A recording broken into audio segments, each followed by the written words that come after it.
шақырып көрейік онда Ислам өзің, иә? Келсе. Айтары бар ма екен, көрейік келсе. Ислам, келген болса келе қойшы.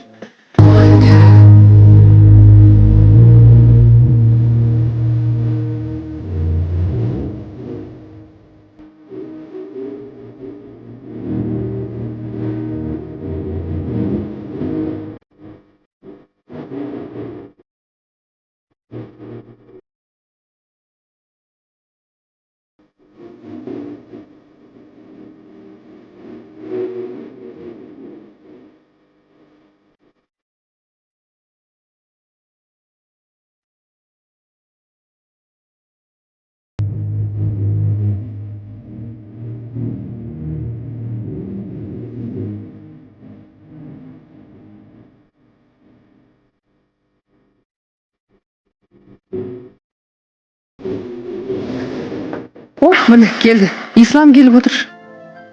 Келмеді деп қорқып қалдық. Ислам, қалың қалай? Онша емес айда. Көрерменнің көбісі пранк деп ойлап отыр. Ислам, Жасадым, қателігім мойындаймын. нақты қателігің қайсысы? Өйткені ол эфирде Даринаның айтқандары бар, иә? Кейін сен шығып кеттің Диананың артынан. Кейін қайта оралдың. Бұның барлығы өтірік дедің. Ол айтқан сөздерінің қайсысы сонда қателік болып тұр, қайсысын мойындап отырсың дегендей, соны ашық түсіндіре берсең. Айда ханым, мына жерде айтқым келіп тұр. Барлығына мен кінәм. Барлығын өзім жасап алдым. Басым мен көтеруге дайынмын. Осы жерде Даринаның ата-анасынан, туған туыстарынан кешірім сұрағым келіп тұр. Осындай поступок жасағаным үшін. Бірақ Дианаға келетін болсақ, Дианаға деген сезім өтірік емес, барлығы шын.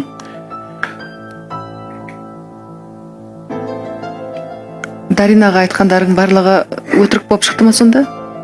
Сол үшін кешірім сұрап отырсың ба? Даринадан сол үшін кешірім сұрап отырмын. Соны сен эфирден тыс Дианаға айттың, ол сөздер дұрыс қой? Иә, негізінде көп әңгімені Дианаға айтқан болатынмын. Сол именно сол среда күні баратын кезде мен Дианаға айтқан жоқпын сол нәрсені. Диана мүлдем сен жаққа қарап тұрған жоқ. Оның алдында бірақ әңгімені біледі ғой, Диана? Біледі. Ислам, не болды? Өз қателіктеріңе қазір көз жасалып отырсың ба? Ислам, көзіңе жасалып отырсың ба?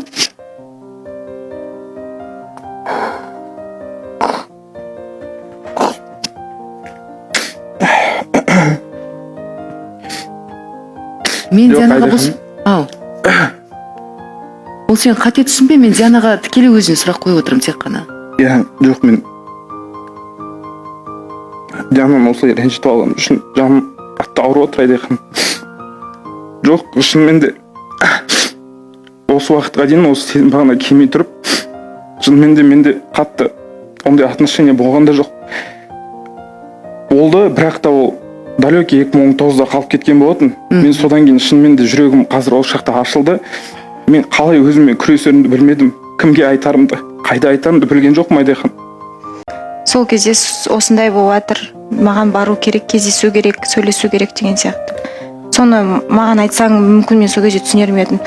Жаным, осыдан мынандай ғой. Мен шынымен де сені қатты жақсы көріп қалдым. Шынымен де. Мен қорықтым қазір келген кезде, сен менің бетіме қарамай жоғалтып алама деп қорықтым. Сол үшін мен айтқан жоқпын. Мен ойладым, барлығы мирно, барлығы шешіліп кетеді деп. Мен осындай дауға айналатын білген жоқпын. Жоқ, шынымен де, Диана, мен сені алдамаймын. Қазіргі айтып отқаным шын болатын іс болды міне. Мен саған қазір келіп тұрмын. Басқа ешкім керек емес маған сенен басқа. Айда ханым, мына жердегі ситуацияға байланысты мен айтам, адамдар істеріне істеп алады барлығын. Бұл жерде бүкіл Қазақстан көріп отқаннан кейін Диананың ата-анасына мен сабырлық тілегім келіп отыр. Бұл жердегі біздің жігітіміздің істеп отқан мүлде дұрыс емес әрекет. Қазірде бірінші кезде кіріп кешірім сұрап, кейін қайтадан өзін оправдывать етіп жатыр да. Мен ойымша болды, менің мойнымда барлық кінә деу керек еді. Қазір көз жасына жылап отыр. Мен чистая манипуляция деп айтқым келіп отыр. Ешқандай манипуляцияға берілмеу керек деп ойлаймын. сосын бағанағыдан бері айтып жатыр ғой, ситуация осылай болды деп. Мен басқасына мен кіріп кеткеннен кейін менде ислам негізі Дианадағы сезімін маған айтқан болатын. Ашық осындай Диананы мен жақсы көрем, үйленетін қызым, болашақ қызым деп айта тұра, мені де алдағандай болып тұр да, мен де шамыма тиіп тұр ол. Мен бұл жерде исламды кішкене қолдағым келіп отыр. Ол отырған ештеңе жоқ. Өмірде бұдан да ауыр жағдайлар болып жатады. Ең бастысы екеуің бәрің амансыңдар, денсаулықтарың орында. Бұл енді өмірде келіп кететін бір қиыншылықтар ғой. Бірліктің де сөздің жаны бар, келсем. Бірақ исламның бір қателігі, Айдай ханым, өткенде жұма күні жаңағы қыз келді ғой, Дарина келген күні. Осы жерде ислам отырған кезде исламның қателігі сол. Негізі сол жерде бүкіл кінәнің бәрін мен, қыздар, мен сіздерден кешірім сұраймын. Сендердің ата-аналарынан кешірім сұраймын деп кешірім сұрап бар бүкіл кінәнің бәрін өзіне алғанда осы жерде жауап беру керек еді. Тек қана сол ғана кінәсі болды. Керісінше ол кезде жаңа Даринаға сөйледі ислам деген сияқты, мен сезімім бар деп Дианаға айтып отырды. Ол кезде екі қызға да жаққан жоқ деп ойлаймын ол әңгімесі. Жалпы сол кездегі исламның реакциясы деп айтайыншы. Керісінше сол кезде кешірім сұрап басын ие салу керек еді. Ол ер адам кешірім сұрағанда ода тұрған ештеңе жоқ. Бұлар қыз балдар ғой, Айдай ханым. Өзі жаңағыдай, мен былықтың бәрін бастап алдым, каш ағып жібердім барлығын. Өзімде кінәм бар, мен өзім кешірім сұраймын деп, сол ғана мені қателігі сол болды деп ойлаймын да. Мен кінәлімін деп, сонда ана жаққа барып не істеу керек сенің алдында? Асылып қалу керек па? Не істегің келіп тұр сонда сенің? Мен ол нәрсе вообще түсініп тұрған жоқпын, шынымен де. Жаңа Ерекең айтып тұр ғой, ер жігіттің басына не кетпейді деп. Қателесті жігіт. Осы қателігінен сабақ алып жатыр жігіт. Жаңылмайтын жақ, сүрінбейтін тұяқ жоқ. Бірлік, сен де қателескенсің.